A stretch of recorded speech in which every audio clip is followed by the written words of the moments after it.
નમસ્કાર વિદ્યાર્થી મિત્રો, હું ઈશા બ્રહ્મભટ્ટ આપ સૌનું સ્વાગત કરું છું મીરાઈ એકેડેમીમાં. વિદ્યાર્થી મિત્રો, આપણી આ ચેનલ પોલીસ ભરતીની અંદર પીએસઆઈ અને કોન્સ્ટેબલની તૈયારી કરાવી રહી છે. તો જો હજુ સુધી તમે ચેનલને સબસ્ક્રાઇબ ના કરી હોય તો કરી લેજો અને બેલ આઇકન પ્રેસ કરી લેજો, જેથી નવા વિડીયોની અપડેટ્સ તમને મળતી રહે. આજના લેક્ચરમાં આપણે જોવાના છે રીઝનિંગનો ખૂબ જ અગત્યનો ટોપિક એટલે સિલોક્સ. તો આજે આપણે એકદમ બેઝિકથી સમજશું કે સિલોક્સની અંદર કેવા કેવા પ્રકારના પ્રશ્નો પૂછાય છે અને એને વેન આકૃતિની મદદથી આપણે કેવી રીતે સોલ્વ કરીશું. તો સૌપ્રથમ તો સિલોક્સની અંદર પૂછાય છે શું?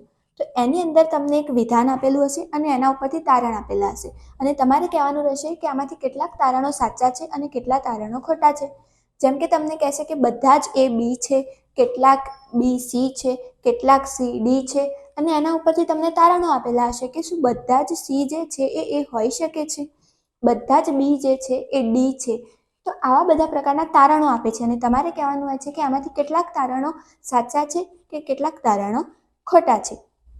તો એના માટે સૌથી પહેલાં તમારે એક વસ્તુ યાદ રાખવાની કે તમને જે પણ વિધાન આપેલું છે, જે પણ તમને સ્ટેટમેન્ટ ઇઝ 100% રાઈટ, તમને જે પણ વિધાન આપેલું છે એ તમારે 100% સાચું લેવાનું છે. તમને એમ કહે છે કે બધા જ ઘોડા ચકલી છે, તો તમારે તમારું નથી વિચારવાનું. જે પણ આપેલું છે બધા જ ઘોડા ચકલી છે, તો બધા જ ઘોડા ચકલી છે, આવી રીતે સમજવાનું છે.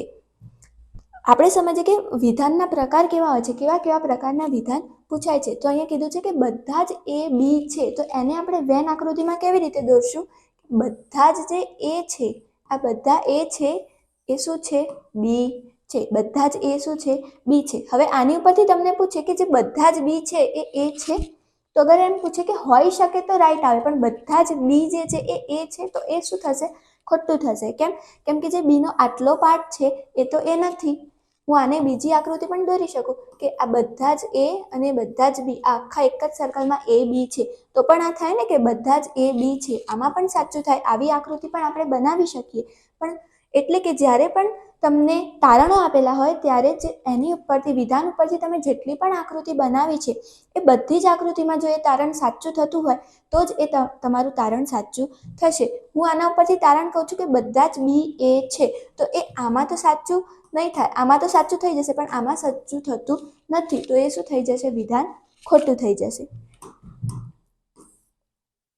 પછી એમ કીધું છે કે કેટલાક એ બી છે, તો એને આપણે કેવી રીતે દોરશું? કેટલાક એ બી છે એટલે કે જે એ છે એનો કેટલોક પાર્ટ છે એ શું છે?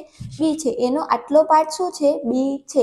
એને આપણે આવી રીતે દોરશું. અત્યારે તમે એકદમ બેઝિકથી શીખો કે ખાલી વેન ડાયાગ્રામ, આપણે વેન આકૃતિ દોરાય કેવી રીતે એ.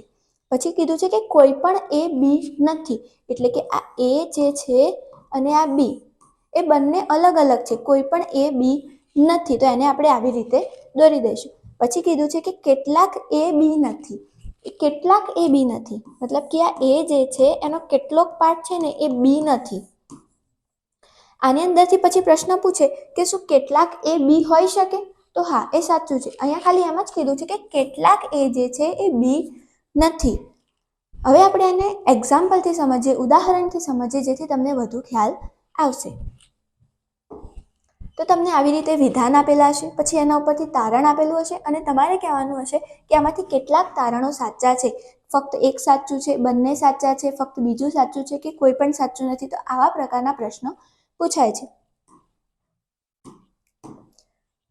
ફર્સ્ટ વિધાન છે કે બધા એ બી છે, તો આને આપણે કેવી રીતે દોરશું? આ જે બધા એ છે એ શું છે? બી છે. પછી શું કીધું છે કે બધા બી સી છે, આ બધા જ બી શું છે? સી છે. આ આપણે આની વેન આકૃતિ દોરી દીધી. પછી તારણ શું કહે છે કે બધા એ સી છે. આ જે બધા એ છે એ સી છે, તો હા, તો આ બધા જ એ છે એ સી ની અંદર તો આવી જ જાય છે ને, તો ફર્સ્ટ તારણ શું થઈ જશે? રાઈટ. પછી કીધું છે કે બધા સી બી છે. આ જે બધા સી છે એ બી છે, તો ના, આની અંદર બધા સી, જે આટલો પાર્ટ છે સી નો એ તો બી માં નથી, તો બધા સી બી છે. એ તારણ શું થશે? ખોટું. જે 100% સાચું થતું હશે એ જ તારણ સાચું આવશે. એક પણ આકૃતિમાં જો, જેમ કે આને હું આવી રીતે પણ દોરી શકું, એ બી અને સી, તો પણ આવી રીતે દોરી શકું કે બધા એ બી છે અને બધા બી સી છે, અને આવી રીતે પણ દોરી શકું. તો આમાં આ તારણ ખોટું થશે કે બધા સી બી છે. એટલે કોઈ પણ એક આકૃતિમાં જો તમારું તારણ ખોટું હશે તો એ તારણ હંમેશા ખોટું હશે. બધી જ આકૃતિમાં એ તારણ સાચું હોવું જોઈએ તો આનો જવાબ શું થઈ જશે? માત્ર એક અનુસરે છે, માત્ર તારણ એક અનુસરે છે. જેમ કે કીધું છે કે બધા જે કઠોળ છે એ મમરા છે. હું કઠોળનો ક લઈ લઉં છું કે આ બધા જે કઠોળ છે એ શું છે? મમરાની અંદર છે. પછી કીધું છે કે બધી બ્રેડ છે એ મમરા છે, એટલે કે મમરાની અંદર જ શું છે? બધી બ્રેડ પણ છે. હવે આપણને ક્યાંય કીધું નથી કે જે કઠોળ છે અને બ્રેડ છે એ બંને વચ્ચે કઈ રિલેશન છે કે નહીં, એ આપણને ક્યાંય કીધું છે નહીં. પાક્કી આપણને ખબર હોઈ નહીં શકે. આ અંદર પણ હોઈ શકે છે અને નથી પણ હોઈ શકતું. તારણ શું કીધું છે કે અમુક કઠોળ બ્રેડ છે. આ જે અમુક કઠોળ છે એ બ્રેડ છે, આપણને પાક્કું ખબર નથી, તો આ શું થઈ જશે? ખોટું. પછી શું કીધું છે કે અમુક મમરા બ્રેડ છે. અમુક જે મમરા છે એ બ્રેડ છે, તો હા સાચું, કેમ કે મમરાની અંદર જ બ્રેડ છે, તો અમુક મમરા જે છે, આટલા મમરા જે છે એ શું થઈ ગયા? બ્રેડ થઈ ગયા. તો આ શું થઈ ગયું? સાચું. તો આનો આન્સર શું થઈ ગયો? કે માત્ર તારણ 2 અનુસરે છે. પછી કીધું છે કે કોઈ ધાતુઓ પ્રવાહી નથી. આ જે ધાતુઓ છે એ કોઈ ધાતુ પ્રવાહી નથી, એટલે પ્રવાહી અને ધાતુ કોઈ પણ એકબીજાની અંદર આવી શકશે નહીં. પછી શું કીધું છે કે બધા જ જે પ્રવાહી છે એ પીણા છે. આ બધા જે પ્રવાહી છે એ શું છે? પીણા છે. અને આપણે આવી રીતે ડ્રો કરશું. પછી તારણ શું કીધું છે કે અમુક પીણા ધાતુઓ નથી. આ અમુક જે પીણા છે એ ધાતુઓ નથી. જે સ્ટેટમેન્ટ છે આપણે 100% હોવું જોઈએ. તો હા, જે આ પ્રવાહી જે છે પીણામાં, એટલો પાર્ટ તો ધાતુ નથી ને. આ જે પીણા છે એનો જે પ્રવાહી વાળો પાર્ટ છે એ પીણાની અંદર છે, તો એટલો પાર્ટ ચોક્કસ ધાતુ નથી. તો આ તારણ સાચું થઈ જશે કે અમુક જે પીણા છે, આ જે પ્રવાહી વાળા જે પીણા છે એ ધાતુઓ નથી. તો 100% સાચું છે, એટલે આ તારણ શું થઈ જશે? સાચું. પછી કીધું છે કે અમુક પીણા પ્રવાહી છે. અમુક જે પીણા છે એ પ્રવાહી છે, તો હા સાચું. આ બધા જ જે પ્રવાહી છે એ પીણાની અંદર છે, એટલે અમુક પીણા શું થઈ ગયા? પ્રવાહી થઈ ગયા. તો આ તારણ પણ શું છે? સાચું. તો આનો આન્સર શું આવશે? બંને તારણો અનુસરે છે. પછી કીધું છે કે અમુક બોટલ ગ્લાસ છે. આપણે પહેલા જ મેં તમને શીખવાડ્યું છે કે આકૃતિ કેવી રીતે દોરાય છે, એટલે શરૂઆતથી આખો વિડીયો જોજો. અમુક બોટલ ગ્લાસ છે. અમુક બોટલ શું છે? ગ્લાસ છે. પછી કીધું છે કે અમુક ગ્લાસ બાઉલ્સ છે. અમુક ગ્લાસ શું છે? એ બાઉલ્સ છે. હવે તારણ શું કીધું છે કે અમુક બાઉલ્સ બોટલ છે.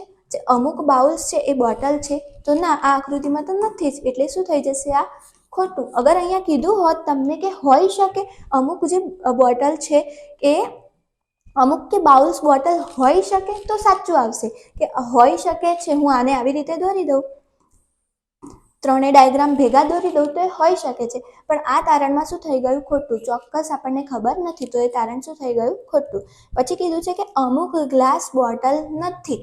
અમુક જે ગ્લાસ છે એ બોટલ નથી, એવું આપણને ક્યાંય ખબર નથી. ફર્સ્ટ તો જ્યારે તમને બંને સ્ટેટમેન્ટ પોઝિટિવ આપેલા હોય, બંને સ્ટેટમેન્ટ પોઝિટિવ છે, તો જે નકારાત્મક વાળું સ્ટેટમેન્ટ હોય ને, તારણ હોય, એ હંમેશા ખોટું જ આવે. એ ક્યારે પણ સાચું આવશે જ નહીં, કેમ કે વિધાનમાં જ તમને નકારાત્મક નથી આપેલું, તો એનું તારણ ક્યારેય નકારાત્મક હોઈ શકે નહીં. અહીંયા કીધું છે કે અમુક ગ્લાસ બોટલ નથી.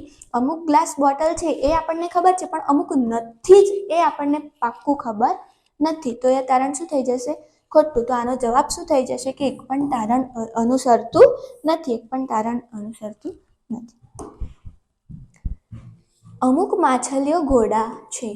અમુક માછલીઓ જે છે એ ઘોડા છે. અમુક ઘોડાઓ પતંગ છે. અમુક ઘોડાઓ શું છે? પતંગ છે. પછી તારણ કીધું છે કે અમુક ઘોડાઓ માછલી છે. જે અમુક ઘોડાઓ છે એ માછલી છે. હા, તો છે. આ ફર્સ્ટ તારણ શું થઈ ગયું? સાચું. પછી કીધું છે કે અમુક પતંગો માછલી છે.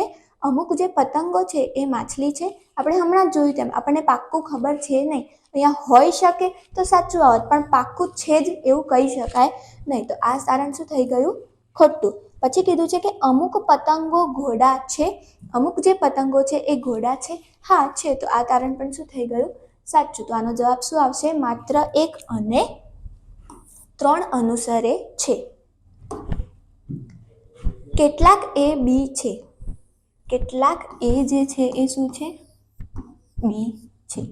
કોઈ પણ બી સી નથી, મતલબ કે આ કોઈ પણ બી સી નથી, કોઈ પણ બી સી નથી. પછી કીધું છે કે બધા સી ડી છે. આ જે બધા જ સી છે એ શું છે? ડી ની અંદર છે. હવે આની ઉપરથી તારણ શું પૂછ્યા છે કે કેટલાક એ સી હોઈ શકે. અહીંયા આપણને સંભાવના પૂછી છે કે કેટલાક એ જે છે એ સી હોઈ શકે ખરા? હા, તો હોઈ શકે. ખાલી એને વિધાનમાં એટલું કીધું છે કે કોઈ પણ બી સી નહીં હોઈ શકે. એને એવું નથી કીધું કે એ સી નહીં હોય. તો અહીંયા પૂછ્યું છે કે કેટલાક એ સી હોઈ શકે. હા, તો સીનો એનો જે આ પાર્ટ છે આટલો એ સીમાં હોઈ શકે છે. તો આ શું થઈ ગયું? રાઈટ. પછી કીધું છે કે કેટલાક ડી બી હોઈ શકે. જે કેટલાક ડી છે એ બી હોઈ શકે. તો હા, હોઈ શકે. ખાલી સી વાળો જે પાર્ટ છે એ બીમાં નથી, પણ બીજા જે ડી છે એ તો બી હોઈ શકે છે ને. સંભાવનામાં તો કરેક્ટ થઈ જશે. તો સંભાવનામાં આ શું થઈ જશે? રાઈટ. અહીંયા પૂછ્યું હોત કે છે, પાક્કું છે જ તો એ ખોટું થઈ જાત, પણ એ સંભાવનામાં છે એટલે શું થશે?